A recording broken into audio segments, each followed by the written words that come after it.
Entonces a los 15 años entras a Núcleo Radio 1000. A los 15, en el verano de 1979. ¿Y qué hacías, Luis Gerardo? Empecé a trabajar como el corre, ve y dile. Realmente sí, hubo un detalle muy curioso porque empecé a trabajar en el núcleo. Mi familia tenía un interés dentro de la empresa, entonces como que había facilidad para poder entrar a trabajar, y yo quería entrar a trabajar a la radio como la había escuchado en Minnesota y como la había escuchado durante todo el tiempo, y estar ahí donde estaban los DJs y toda la cosa. Entonces entro a trabajar a Radio 1000 y me mandan a trabajar a un área que se llamaba Mercadotecnia Dirigida, y que eran las cuadrillas de gente que salía a la calle a repartir promoción para anticiparse a donde iban a pasar los que hacen las encuestas de radio y tratar de ganar menciones para subir los ratings de las estaciones. Entonces te reunías a las 5:30, 6 de la mañana en el metro Villa de Cortés, por ejemplo, y de ahí te daban una ruta de unas calles que tenías que ir recorriendo, tocar casa por casa, a ver qué estaciones estaban escuchando, dejarles promoción de las estaciones del Núcleo Radio 1000, y así, cuando menos como desde las 8 de la mañana hasta las 1 de la tarde. Al tercer día, cuarto día de eso, dije, no, es que esto qué tiene que ver con yo, ¿dónde están los Doors? ¿Dónde está Elton John? ¿Dónde está la música? Porque estoy aquí caminando y desmañanado y todo. Y entonces regresé al núcleo y me fui metiendo a ver por dónde podía entrar. Y había un cuate que era el jefe de producción, que se llamaba Sergio Roth, un cuate loquísimo, que yo creo que en aquel entonces haber tenido 30 años, una cosa así. Y el cuate era muy ingenioso, era muy creativo, era fascinado por la radio. Y entonces cuando yo llegué y le dije si podía echarle la mano, el cuate yo creo que me dijo, a ver, sí, ahora necesitas trabajar conmigo, pero yo creo que lo hizo más por, voy a quedar bien con el jefe, que por realmente necesite a alguien, ¿no? Vio su oportunidad oiga, ya está trabajando aquí conmigo, su sobrino y la tía. Entonces empecé a trabajar con él y me pusieron a hacer las cosas que nadie quería hacer. Dentro de ellas, por ejemplo, tenemos un noticiario que se transmitía en las mañanas y en las tardes, que tenía un cómico que hacía chistes, Mr. Kelly se llamaba. Y entonces Mr. Kelly venía una vez al mes, se metía en el estudio y se ponía a grabar chistes, ¿no? Así en el estudio. Pues era un señor que entra a una cantina y le dice no sé qué, ya sabes. Y entonces había unas cintas de 1 hora que había que revisar los chistes, a ver cuál chiste era bueno y cuál era malo para poderlo pasar al noticiario. Y ahí me tienes oyendo a mis chistes durante quién sabe cuántas horas al día para escoger cuál era el bueno y cuál era el malo. Luego me pusieron también a monitorear las estaciones de radio, cosa que resultó ser muy útil para mi futuro, porque me presentaba en un escritorio, tenía un radio con Radio 1000, con Radio Centro y con Radio Variedades, por ejemplo. Y entonces estaba escuchando durante 8 horas las 3 estaciones, anotando todo lo que ocurría en las estaciones. Era una forma muy primitiva de monitoreo, ¿no? Saber qué canción tocaron, qué corte comercial pusieron, qué anuncios tienen, qué promociones tienen. Iba anotando todo lo que pasaba, y así me pasaba una semana en español, otra semana en inglés, otra semana en ranchero, etcétera. Y entonces los resultados nos servían para ver qué clientes teníamos nosotros, qué clientes tenían ellos que no tuviéramos nosotros, qué promociones estaban haciendo. Y lo más importante que resultó para mí, a todo el mundo le valió gorro esto que te voy a decir. Todo el mundo estaba preocupado por los anunciantes y las promociones. Pero cuando yo les dije, oye, es que a mí lo que me llama la atención es que de repente hay como 10 canciones que las repiten 7 veces al día, pero las mismas canciones, las 3 estaciones. O sea, estaba de moda Rafael, Yo Soy Aquel. Y entonces Rafael, Yo Soy Aquel sonaba 7 veces en esta estación, pero también 7 veces en esa y 7 veces en esta. Yo decía, bueno, pero entonces, ¿cuál es dónde está la variedad? ¿Dónde está la gente encontrando algo distinto? Se va a encontrar lo mismo en cada una de las estaciones. Y ahí fue donde se empezó a prender el foco de que teníamos que hacer algo distinto. No podía hacer la radio llegar a hacer lo que estaban haciendo los demás, porque se me hacía un ejercicio de desperdicio de posibilidades del medio. Incluso hubo ocasiones, muchas, en donde las estaciones en inglés, por ejemplo, estaba Gloria de Laura Branigan y estaba sonando al mismo tiempo, con segundos de diferencia, en La Pantera, en Radio Éxitos y Radio Capital. Entonces decías, bueno, ¿cuál es el chiste de todo esto? Y es el primer momento en el que pienso que podemos jugar a lo que yo le llamo jugar al hueco. Irnos a donde no está haciendo nadie eso para que nosotros lo hagamos. Obviamente, cuando esta primera idea la planteé en el Núcleo de 1000, casi me corren por loco, ¿no? ¿Cómo vamos a hacer jugar al hueco? ¿Cómo vamos a hacer lo que nadie hace? Eso es el suicidio, por algo lo está haciendo la industria. Entonces yo les decía, no, es una forma distinta de acercarnos al negocio.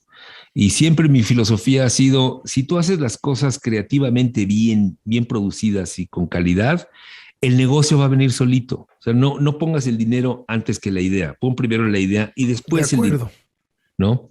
Sí, de acuerdo, definitivamente. Haces las cosas bien y solito empiezan a funcionar las cosas. Hay orden, hay una estructura.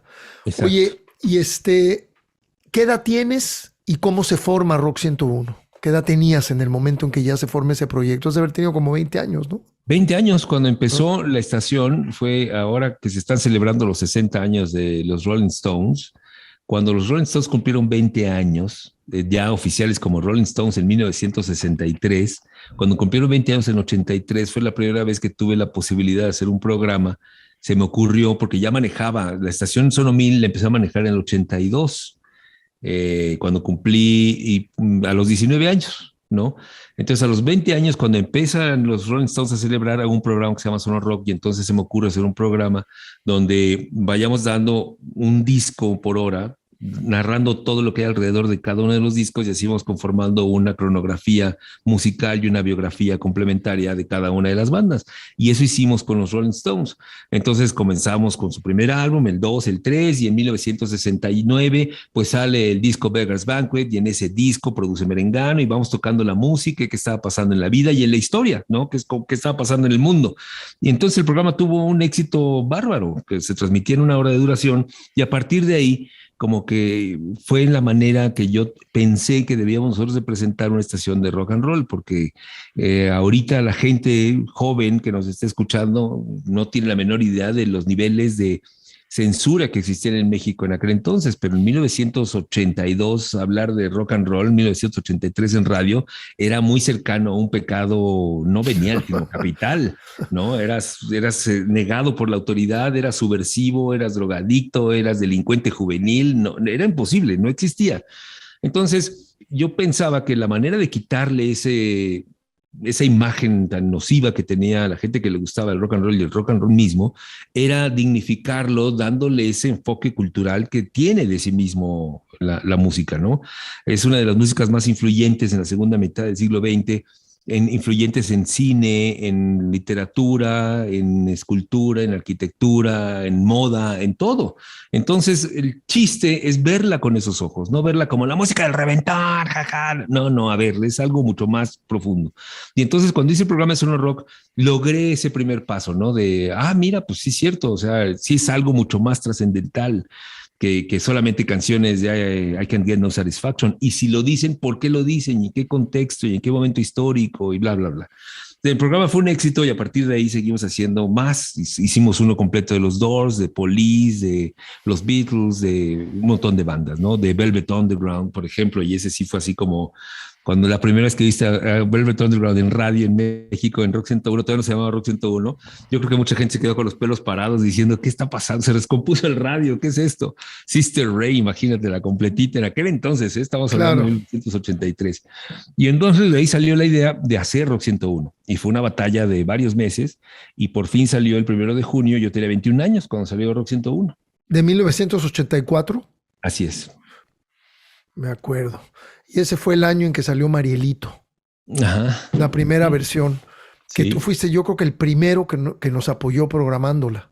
Sí, estoy seguro, porque si no coincidió mucho. En 85 llevamos unos 6 meses al aire, una cosa así. Fue cuando Home Rock, Chela y Juan se acercaron y me enseñaron el producto y el proyecto que tenían, y pues Juan tenía una idea europea del asunto que coincidía mucho con la mía de la radio, y ahí fue donde empezamos a hacer todas las cosas que hicimos con ustedes, con Ritmo Peligroso. No sé si tú te acuerdas, pero en el 85, los primeros conciertos literalmente que hicimos de rock en México, que abrieron el camino para los que hay hoy en día, eran los domingos a mediodía en el Parque de los Venados, donde ponían la lona y ahí estaba la gente, se acercaba, tocaba, y estabas tocando Marielito y las canciones de Ritmo Peligroso, porque teníamos que demostrar que era inofensivo, que era algo familiar, que no era una cosa de un ritual, un aquelarre donde las niñas iban a perder todo lo que tenían que perder y los hombres iban a volver locos y salir los colmillos y volverse unas bestias, ¿no? Y también recuerdo las tardeadas del Margo, donde también Rock 101 apoyaba.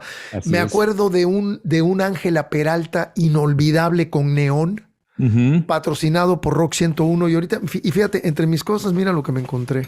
Ajá. Ahí está el logo de Rock 101. Bueno, más, qué bárbaro.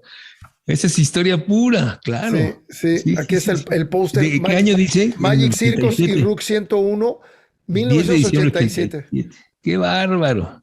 Sí. No, toda toda una historia lo que se vivió con Rock 101 en el caso de nosotros y de Luzbel y de Kenny Los Eléctricos y Neón y varios grupos que pasamos y contamos con el apoyo de la estación.